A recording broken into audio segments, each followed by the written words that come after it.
如果回到那天，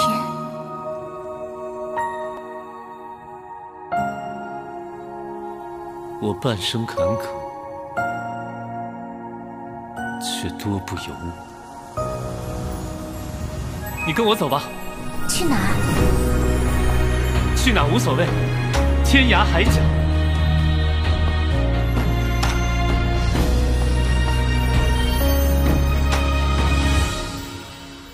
如果回到那天，我会倾尽全力守护你。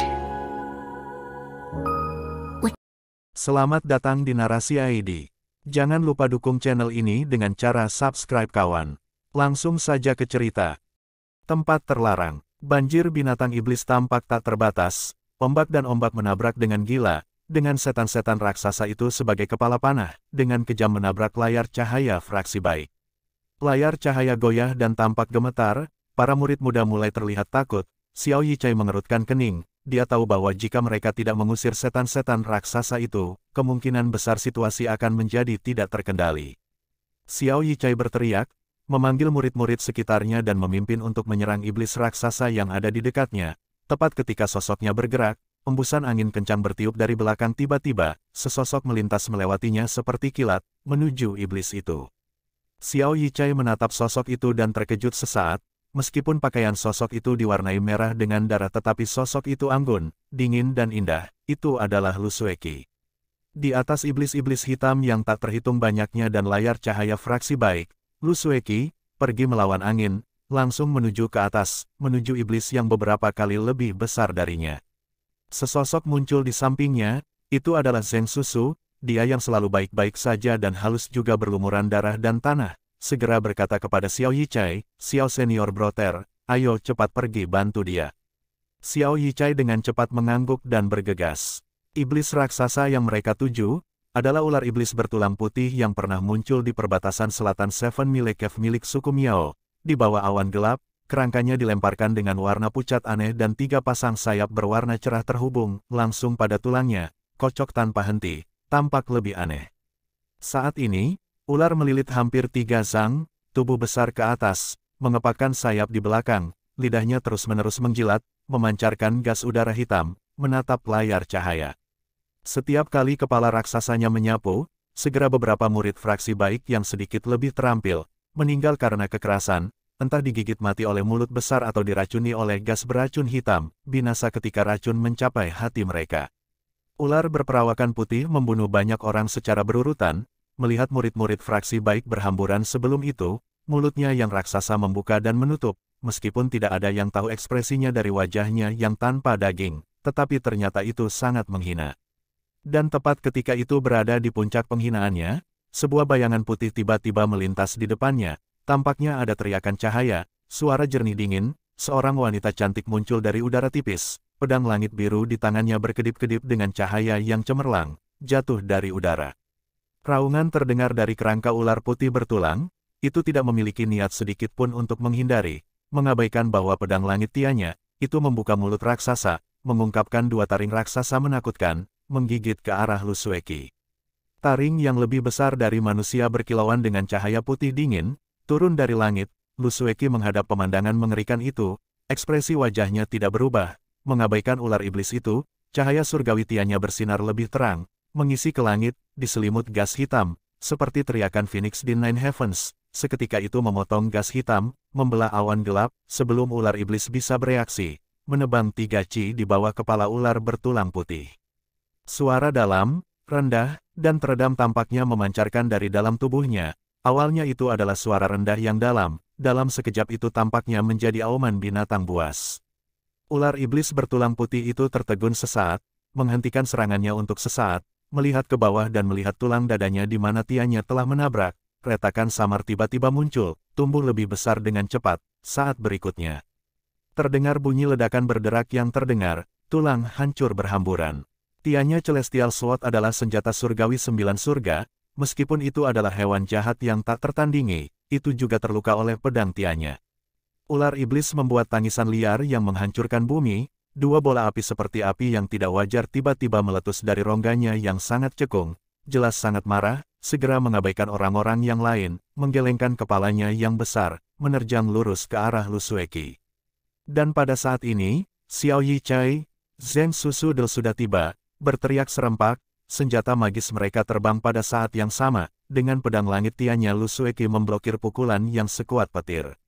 Tapi hanya suara keras yang memekakkan telinga terdengar, sinar lampu menyala dengan gila, Xiao Yichai dan yang lainnya merasakan sentakan besar pada tubuh mereka, hampir jatuh dari udara. Untungnya mereka semua adalah talenta luar biasa dari generasi muda, tingkat keterampilan mereka tidak rendah, masing-masing menstabilkan tubuh mereka tetapi saling memandang, mereka tampak pucat, tingkat monster mengerikan ini, kekuatan iblis yang sangat kuat benar-benar tak terduga, itu adalah upaya bahkan ketika mereka menggabungkan kekuatan mereka, belum lagi di belakangnya, yang misterius dewa binatang.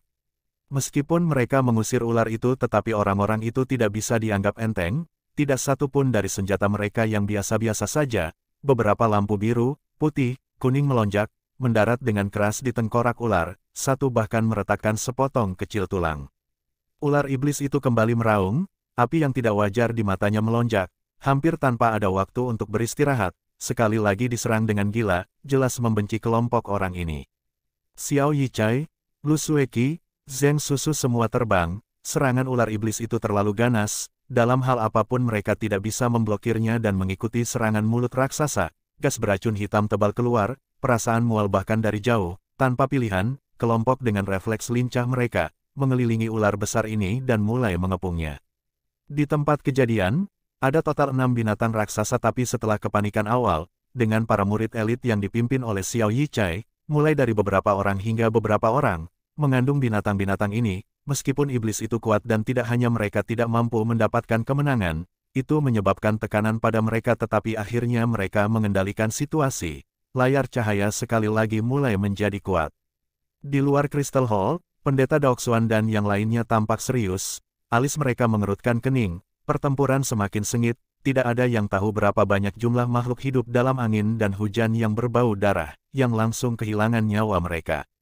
Pendeta Daoxuan menyaksikan situasi di bawah ini, di tengah keramaian, bahkan tanpa menyebut-nyebut tentang binatang buas hitam yang tak terhitung banyaknya, bahwa 6 setan raksasa, sekarang tampaknya mendapatkan semangat, dengan Xiao Yichai dan para murid elit yang bertarung banyak menjadi satu, pada saat itu semuanya perlahan-lahan menunjukkan kelemahan, tampak seperti mereka tidak bisa bertahan lebih lama. Pendeta Daoxuan dengan wajahnya yang khusyuk, mencari sesaat lagi dan kemudian ke langit. Awan gelap yang tak terbatas di cakrawala, berguling dan bergelombang, semakin rendah dan semakin rendah. Yun Yilan terbatuk sekali di sampingnya, diam-diam berkata, "Kakak senior Daoxuan, situasinya sekarang, kan? Bagaimana?" Dia tidak melanjutkan tetapi pendeta Daoxuan bukan orang yang lambat, dimengerti secara alami dan sekarang situasinya memang berubah berbahaya. Dia menoleh ke Yun Yunlan, menganggukkan kepalanya, berkata, "Tuan Lembah jangan khawatir." Setelah berbicara, dia melihat ke belakang, di belakang mereka bertiga, beberapa penatua cabang berdiri di belakang mereka, mereka berambut abu-abu atau membawa sikap surgawi, bisa dikatakan para sesepuh sekte King Yun ini dan para senior lainnya dari yang lain cabang, sudah menjadi kekuatan terakhir dari fraksi baik. Pendeta Daoxuan terdiam untuk waktu yang lama, akhirnya perlahan berkata, "Semuanya, kepala." Tidak ada yang berbicara, setelah kata-kata pendeta, beberapa dari mereka, beberapa sedikit mengangguk atau menangkupkan tangan mereka dalam gerakan balasan, sinar cahaya langsung berlarian, beberapa penatua terakhir dari fraksi baik melompat pada saat yang sama, menuju ke kaki gunung. Dan di luar Crystal Hall, selain pendeta Daoxuan, Puhong dan Yun Yilan, masih ada 6 orang, itu adalah pemimpin cabang sekte King Yun lain selain Tong Tianpik, untuk beberapa alasan, secara mengejutkan mereka tidak memasuki pertempuran. Pendeta Daoxuan menghadapi mereka, mengangguk dan berkata, "Semua orang, sepertinya situasinya sedang dalam titik kritis, yang penting dalam rencana semula, harus bergantung pada kalian semua." Di antara 6 pemimpin, Qihao dan junior muda yang baru ditunjuk lainnya maju untuk memberikan penghormatan, hanya Tian Bui, Zheng Suchang dan Su Yue Master, mereka bertiga terlihat tenang, setelah mendengarkan instruksi pendeta Daoxuan, sisanya juga tampak untuk menyadari masalah ini, wajah mereka tidak mengungkapkan kejutan. Hanya tatapan kabur tidak jelas tampak melintas di wajah Tian Bui. Segera ke-6 orang itu membungkuk kepada pendeta Daoxuan dan kemudian terbang, namun mereka semua menuju ke arah yang berbeda, sepertinya mereka semua terbang ke gunung mereka sendiri. Hanya Tian Bui karena suatu alasan, berhenti dan berbalik untuk melihat Pendeta Daoxuan.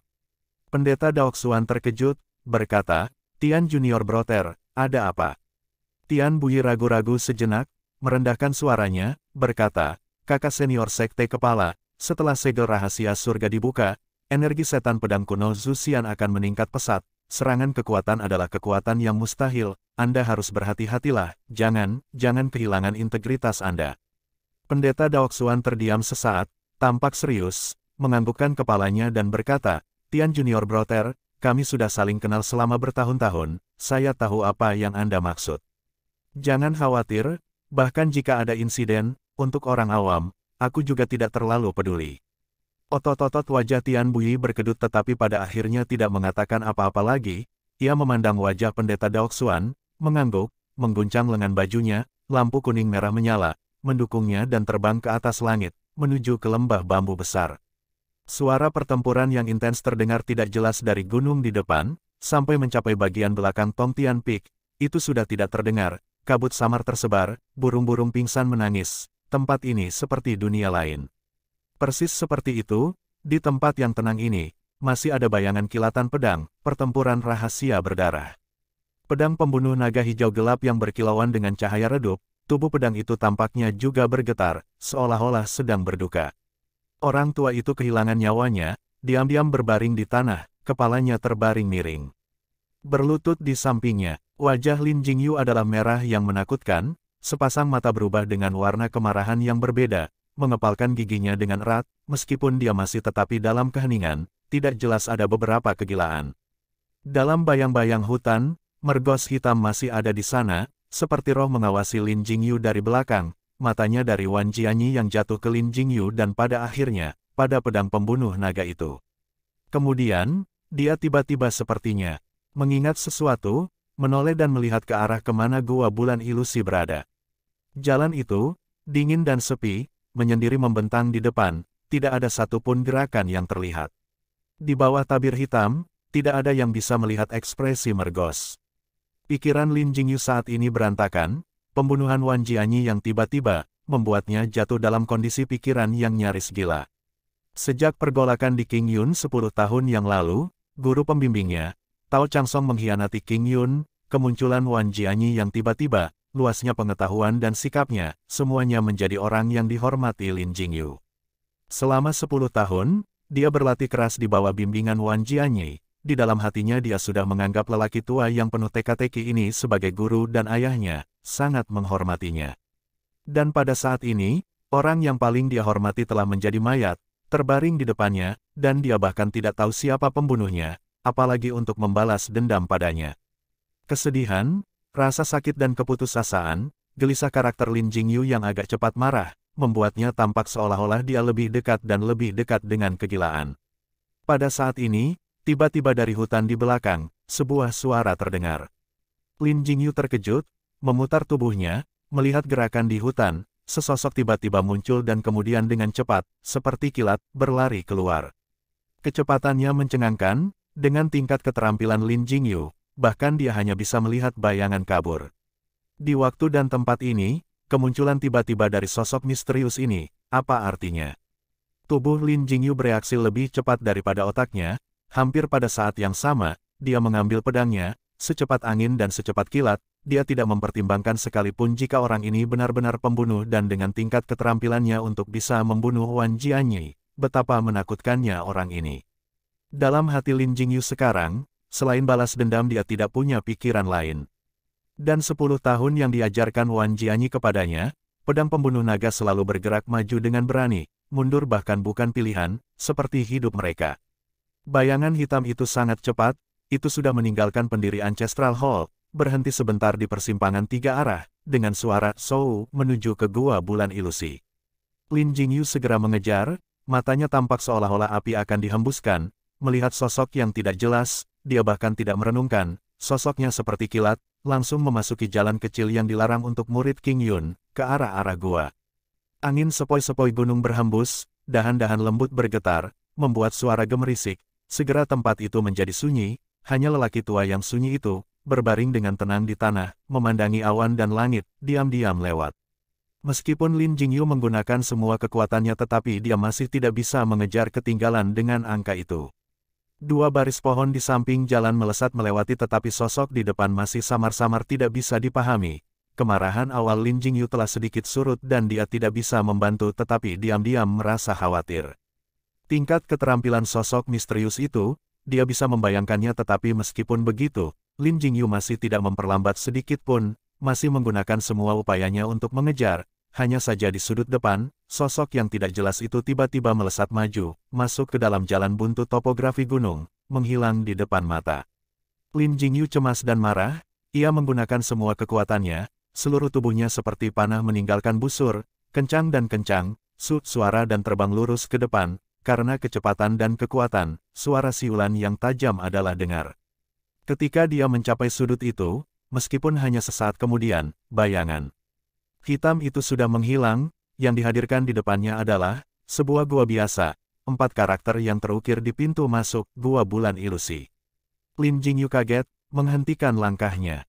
Dia telah bergabung dengan Sekte King Yun selama bertahun-tahun, tentu saja dia tidak akan tahu bahwa ini adalah tempat terlarang dan para murid tidak diizinkan masuk. Sekarang setelah dia masuk tanpa izin, itu sudah merupakan pelanggaran serius. Tapi dia melihat sekeliling, melihat hutan kuno yang lebat. Selain pintu masuk ini tidak ada tempat yang tidak biasa, bahwa sosok manusia telah menghilang seperti itu. Wajahnya memiliki ekspresi yang bertentangan, keraguan melintas, tetapi kilatan aneh muncul di matanya, kemarahan akhirnya menang. Dia mengangkat kakinya, entah bagaimana tampak ragu tapi saat berikutnya, dia mengambil langkah pertama ke depan, menuju gua dan berjalan. Bertentangan dengan pengejaran sebelumnya, Lin Jingyu malah berjalan sangat lambat, seolah-olah gua biasa memiliki sesuatu yang membuatnya ragu tapi meskipun begitu, dia segera tiba di pintu masuk gua, menghirup dalam-dalam, mengepalkan giginya dan berjalan masuk. Gua itu sangat kecil, sekilas dia melihat segalanya, tidak ada jejak sosok manusia. Lin Jingyu tertegun sejenak, kekecewaan melintas di wajahnya, tetapi kemudian tatapannya jatuh ke tempat yang paling mencolok di gua, pola Taiji terukir di dinding batu. Gambar Taiji tercermin di matanya, seolah-olah itu menceritakan perubahan-perubahan dari perjalanan waktu, pinggiran yang bobrok memancarkan aroma kuno. Lin Jingyu menatap dengan penuh perhatian pada gambar ini, setelah beberapa lama, dia perlahan mengulurkan tangannya, ditempatkan pada gambar Taiji. Bahan yang bukan batu atau batu giok, memiliki perasaan kasar seperti batu asahan yang menajamkan tepi telapak tangannya, tidak ada respons. Mata Lin Jingyu menusuk, menggunakan kekuatan untuk mencoba dan berbalik ke samping. Tanpa peringatan, bahkan dinding batu itu sendiri tidak menunjukkan perubahan sedikit pun, tiba-tiba panas yang membakar terpancar dari gambar itu, langsung menyerang lengan Lin Jingyu. Sebelum Lin Jingyu bisa bereaksi, seluruh lengannya sepertinya dipanggang dalam api yang membakar, darah di tubuhnya mendidih, segera wajahnya memerah, dahinya ditutupi dengan keringat. Tanpa diduga gambar Taiji biasa seperti menyembunyikan perisai kekuatan yang mengerikan, Lin Jingyu terkejut, secara tidak sadar ingin menarik lengannya. Tiba-tiba lengannya dipegang dengan kuat oleh semacam kekuatan tak terlihat, tidak mampu menarik tangannya. Pada saat yang sama, dinding gua di sekitarnya tiba-tiba mulai mengeluarkan suara yang membosankan, seperti terbangun dari tidur nyenyak. Suara eksentrik menjadi lebih keras dan lebih keras, secara bertahap berkumpul menuju Lin Jingyu, dan hanya dalam sekejap, di mana telapak tangannya berada, telah berubah menjadi panas yang tak tertahankan. Lin Jingyu panik, mengepalkan giginya, tubuhnya terasa seperti meledak dari energi panas, dia hanya bisa menggunakan semua keterampilannya untuk melawan, menggunakan pelatihan seumur hidup Sekte King Yun Taiji Xuan King Wei dan menyalurkannya dengan semua kekuatannya ke telapak tangannya, berharap untuk menahan panas misterius itu. Tepat ketika Lin Jingyu merasa pusing, tubuhnya memanas ke titik kritis, tiba-tiba, panas surut, dan sangat cepat, seperti gelombang yang langsung menghilang dari tubuhnya, ke titik di mana Lin Jingyu belum pulih akal sehatnya. Kemudian, seolah-olah suara-suara aneh di sekitarnya sedang ditenangkan, itu terlalu lambat menjadi tenang, gua kembali lagi ke tenangannya. Lin Jingyu yang tertegun menarik tangannya, yang menggambar Taiji pada saat yang sama berbalik, suara yang lebih ringan dan berbeda dari sebelumnya, terdengar dari dinding. Di depan, mata terkejut Lin Jingyu, dinding batu yang sempurna, membuka kedua sisi, mengungkapkan lubang yang sangat aneh, dan di lubang itu, gas seperti kabut dengan cepat berputar. Di sana semuanya kabur, misterius dan tak terduga.